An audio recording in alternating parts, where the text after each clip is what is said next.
I've been so used to being a voice for others, always encouraging others to fight for their dreams and to empower themselves. But these past few days have been hard to take that advice for myself. I would admit that I was overcome with doubt and fear of speaking up, and fear of the consequences, fear of what people would say. But I'm taking my own advice. I'm speaking up, but this time I'm speaking up for myself. I'm empowering myself. I am fighting for my story. I'm fighting for my experiences because people have been trying to taint my name and drag me down so many issues that are not real and didn't happen. And I'm not doing this, I'm not sharing all this to attack anyone or to hurt anyone. I just want to share the truth, and I want to share my story, and I want to be true to myself because I know that this will be the only way for me to look back at all this and happily move on. And days leading up to the pageant, I decided to had my whole team tested and stay in my house because we weren't allowed to go out, and I had a lot to learn, I had a lot to prepare for. I wanted to invest time into learning my hair and makeup, into knowing how to style myself, knowing how to work by myself because we were all going to be independent up in Baguio. And I practiced my Q&A, I practiced my walking, everything. And days leading up to the pageant, it was a Sunday. I think it was the 11th of October. And I was so busy preparing for the pageant, and I didn't realize that I was exhausted and I was tired. I was busy handling businesses, work. I was catching up with all the brands that I had to work with, and I was also busy with my preparations in the pageant, and everything just became too overwhelming that I didn't even realize. So that day I woke up, and as I took my first steps, I passed out and I collapsed. And that day was really hard. It was 3 days before we were asked to check in, and I cut my head, I sprained my knee, I broke my toe, and it was all very challenging because as a beauty queen, you have to walk in high heels, you have to look your best, your face has to be presentable at all times, and it was depressing for me. It was devastating for me. I spent the whole day in bed. I didn't know what to do. I decided to do my rehab at home and to do whatever I could at home. I sought professional help, and so come our check-in day, I was able to walk, and I was able to act like nothing happened. More than the pain and more than the struggle all throughout these past few weeks, it was more of the schedule that we had to really keep up with that gave me so much pressure, and that gave me so much that was difficult for me to keep up with. I was prepared to do things on my own, but I wasn't prepared for schedules being so delayed. Days we weren't able to eat because of our schedules, because of the hectic schedules that we had to really keep up with. There were days that we were kept in our rooms not knowing why, and we were just there in our rooms, and those little things all built up at the end. All the anxiety, all the pressure, the exhaustion, it was a lot to handle. We continued on to our activities, and we had the best night of my journey as a candidate, and I had my best memory getting to bond with all the girls, getting to spend time with them because we weren't able to due to pandemic protocols, and we were able to bond that night. I got a chance to get to know all the girls, and I was so thankful. And at that night, I was on the end of receiving cryptic messages from people about, again, the results. And I didn't mind them. I chose to have fun. I chose to spend time with the girls. I chose to spend time with my sisters. And I chose to spend time for myself and just have fun. And early in the morning of the 25th, at around 3 a.m., I heard things that I wasn't supposed to hear. And it hurt. I must admit, I went back to my room and I cried so hard. I just got out and went to my room and wanted to be by myself, and all these questions just came back to my head. Everything that I've been hearing for the past 2 days just came rushing in my head, and I was heartbroken. I was devastated that night, and I called my family and I wanted to go home. My car was waiting outside and I could have gone home, but they told me to think about it, that whatever I decide, they're supporting me 100%. And they told me to pray. And after that, I took their advice and I slept on it. I woke up the next day and I wasn't feeling too well. But one candidate told me, because I wanted to go home so bad, and one candidate told me and asked me, "What's your purpose?" And that made me realize why I was there. It made me realize that I was there because I had a purpose, and that was to glorify God. I had a purpose, and that was to empower myself so that I can empower other people. And I held true to that until the very end. I put on my makeup, I stood up, I got dressed, I smiled, I looked pretty, and went down deliberately when it was already long gown. And top 16 was already walking for their long gown. And I knew that not so long we would crown the winner and everything would be over and I would be able to go home. And so I went down, and for one last time I told myself to smile for the show, for the cameras. And I did that. I went down, I sat down, I smiled, I greeted everyone, and news of the winner already leaked online because of I think the streaming, it was more advanced than ours. But when I got down, I saw that our feed was so delayed, and it was only part of the announcement of the top 16. And so many people came to me and was hugging me, and a lot of tears were happening around, and so many questions of why, how, what, just overwhelming me too much. And after knowing what I knew the past 2 days, everything just came crashing down on me. And I couldn't handle. I admit I wasn't strong enough to handle that at that moment. And I knew I was gonna break down. I knew I was gonna cry, and I didn't want to do that in front of the cameras. They tried so hard to get a breakdown off of me in the past, and it never worked. And I told them that I will not give them the satisfaction. And I went to the production and I told them that it was too hard for me, that I can't stay here. And I told them that I really want to leave. Can we please fast forward the feed? Because they already announced online who the winner was. And they said they can't because we have to finish the feed and we're filming. And I said, I can't do this. And I said, can we please just finish?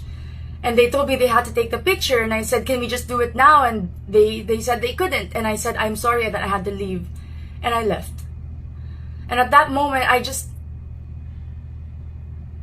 realized that for 9 months, I kept putting this journey first. I kept putting this organization first. And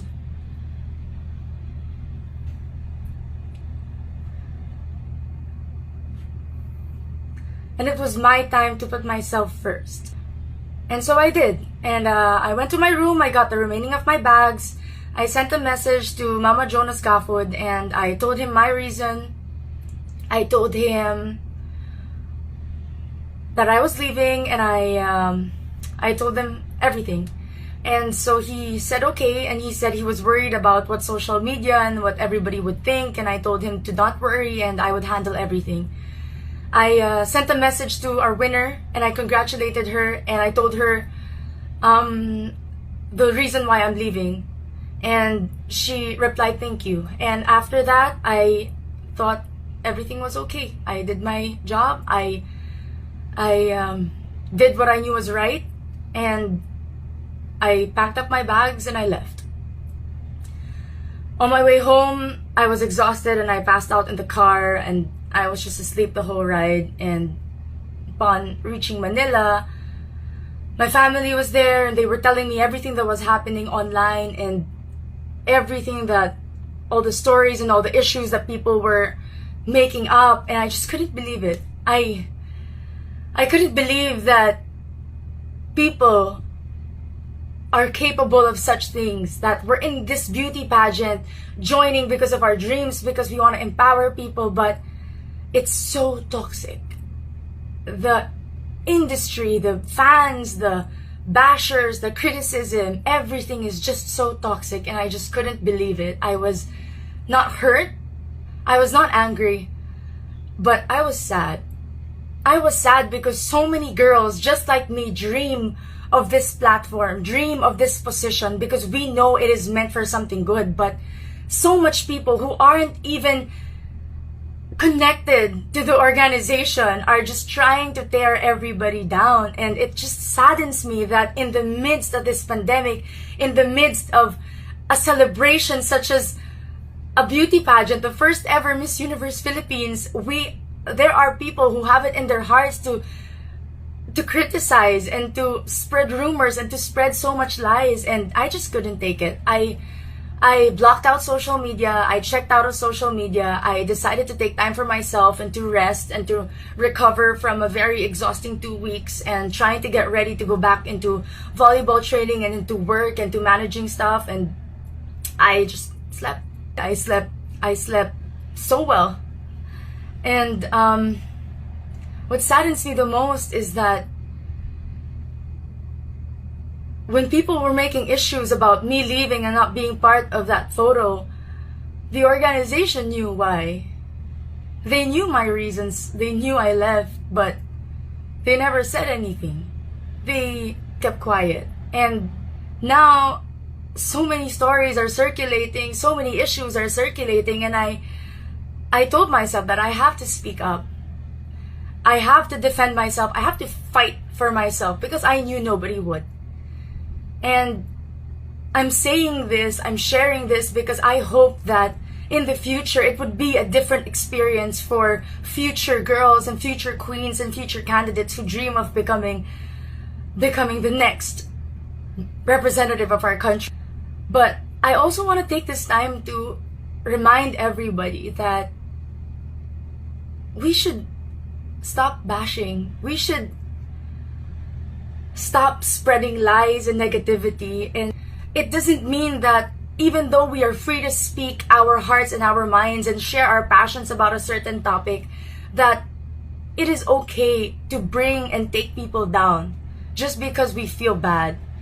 I never answered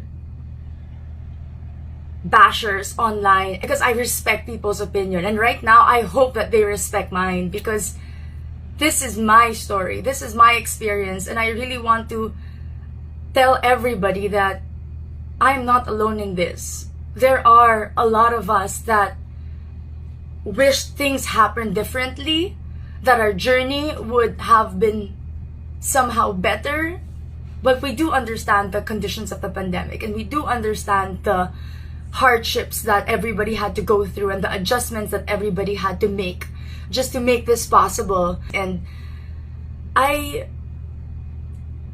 just hope that people allowed me to accept my fate and my destiny in my own terms. And I just hope that there were things that I shouldn't have heard. I hope that I never heard them, because accepting failure is one thing, but for it to be mixed up with so much doubt and so much uncertainty towards myself as a human being, as a woman, that was something that I needed time to process and I needed time to accept. I know I'm strong. I know I'm confident. I know I am empowered. But at that moment, I doubted everything. I doubted who I was. And I wasn't used to that. It was a very foreign feeling for me. And so I panicked and I did what I had to do. And I do not regret any decision that I ever made in this pageant. I do not regret joining. I do not regret being part of it. I do not regret leaving. And with everything circulating now, it brings me back to 2 years ago when I answered on the national stage a question about fake news. And I want to take this time to remind everybody of that answer, because I know that it was timely and there was a reason it went to me. And I said back then that fake news is very rampant nowadays, but in order to fight it, we must first know what we are reporting and know that what we are reading, and at the same time be responsible, be accountable of what we say online. I hope that media always filters and uses their resources to deliver true and authentic news. And I want to remind everyone that when I said the word media, I did not just pertain to radio, to TV, to news. I was talking about me. I was talking about you. I was talking about everyone. Because everybody with a social media platform is a part of media. Because you share your personal opinions online and your stories online and your experiences online, and it becomes news. So we are all accountable for what is happening right now in the pageant industry, and we are all accountable and we are all responsible of all the lies and all the issues that have been circulating now, that have been affecting not only me but a lot more people. And I just want to take a stand on this, because the reason why we join beauty pageants is to be empowered and to stand up for people. And if we keep silencing women to speak up about certain things that are hurting them and are bothering them, then why are we here? What is this all for? If we keep telling people to keep quiet and to just accept their fate and to be humble, there is a difference between being humble and being silent. There is a difference between having dignity and knowing what you deserve as a person. Knowing that you have the confidence to fight for something. There is a big difference. You have to be brave. You have to have courage and to speak up in the midst of all this. I had to muster up every ounce of courage in my soul to be able to film this and to be able to come out with this, because it is not only affecting me, it is not only affecting the current batch, it will affect the future of pageantry. And I just want to say that as a queen, as a real queen, it's not just crowns that we should be fixing. We should be fixing society. Because we can. We should be fixing systems because we can. We should be fixing social issues because we can. We should be fixing the future because we can. And that's why we are here. And that's why I am choosing to take a stand. And that's why I am choosing to use my voice. Is because I know I can. And I was meant for something more. And I know that I was meant for this. This may be my purpose, not to wear a crown of jewels, but maybe to wear a crown of thorns. And in both, I'd praise God. In both, I'd be happy. In both, I will use and empower others through this. People have been asking me how I've been dealing with social media and everything that's happening around me. And I know that some of you who are listening to this, you also have experienced criticism and bullying and so many negative things online, and hopefully this can help you. Ever since I started having a life in the public eye, I've always played, I've always performed, I've always lived for one thing, for one person, and that is God. And I learned to never seek approval. I learned to never seek the praises or the validation of people. And that is the reason why I also don't die by their criticism. I live my life for my purpose. I live my life for one reason.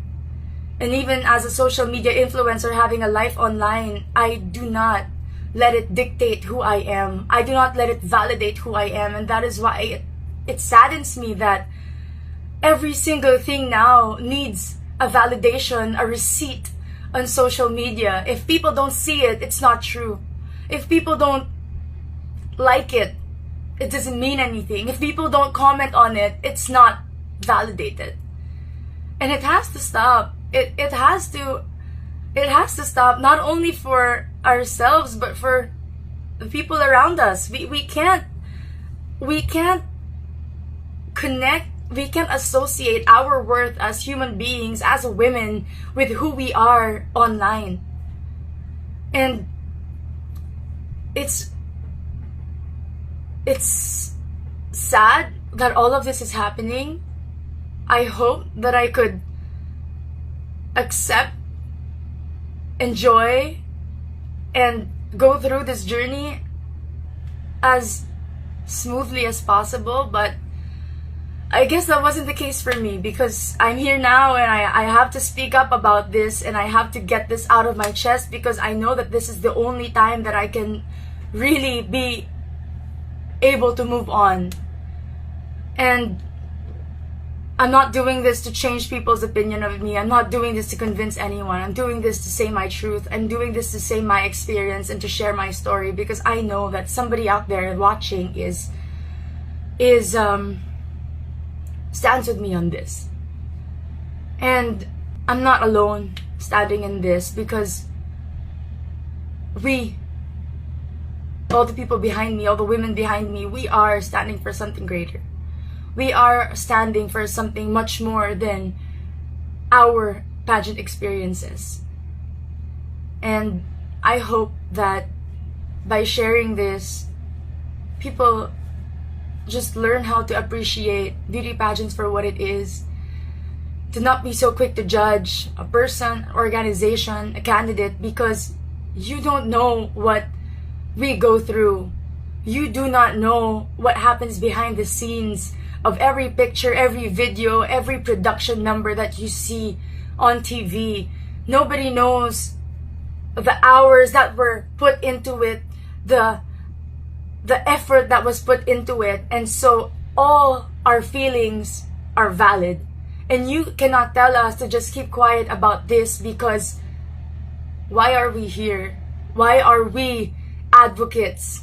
Why are we women who dream of changing our cities, our countries, and the universe if we can't even speak up about certain issues such as this? If we cannot speak up about online bullying and cyberbullying and people spreading lies and fake news just spreading all around. And I know there will be a lot of negativity after this, and I just want to say that this will be my final word.